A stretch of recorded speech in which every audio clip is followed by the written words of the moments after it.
Hello everyone, my name is Mohamed Halabi. I'm a senior at UMass Amherst, and I'm an undergraduate research assistant in Dr. Kathleen Arcaro's lab. My project is entitled Epigenome-wide Association Study of Breast Cancer Early Markers and Etiology.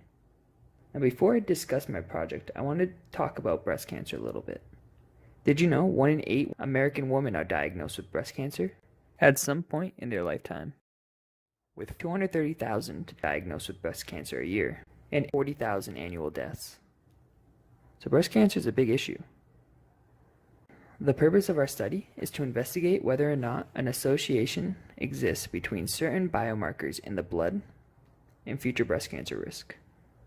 The way we do that is we're looking at a group of individuals that had blood drawn. So after 47 years, some of those individuals did not develop breast cancer, while other individuals did develop breast cancer.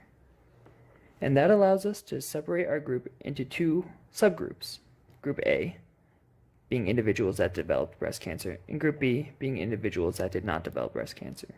Specifically, we're looking at the blood of those individuals, but not the red blood cells. We're looking at the white blood cells.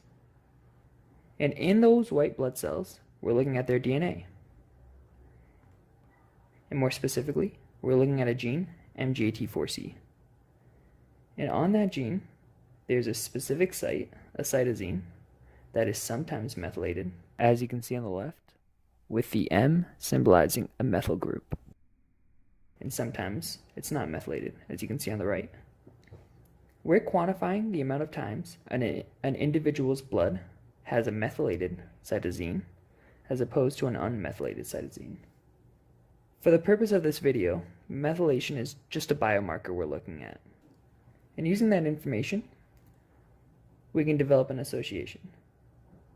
If we look at the data and we say an average individual in Group A, meaning they developed breast cancer, was found to have 30% DNA methylation on that site, while the average for Group B, which would be individuals that did not develop breast cancer, had 70% DNA methylation on that site, we can build an association and possibly suggest that having lower DNA methylation means you're at increased risk of developing breast cancer. Similarly, individuals with higher DNA methylation on that site may not necessarily be at increased risk of developing breast cancer. Our goal in the future is for an individual to be able to go to their primary care physician, have blood drawn, and that blood test can indicate if that individual is at increased risk of developing breast cancer. And if that person is at increased risk, because breast cancer has not developed yet, they can take preventative measures to prevent tumorigenesis, like taking prophylactic measures, like taking tamoxifen, shying away from carcinogens like tobacco or alcohol, or making lifestyle changes like exercising more or eating healthier food.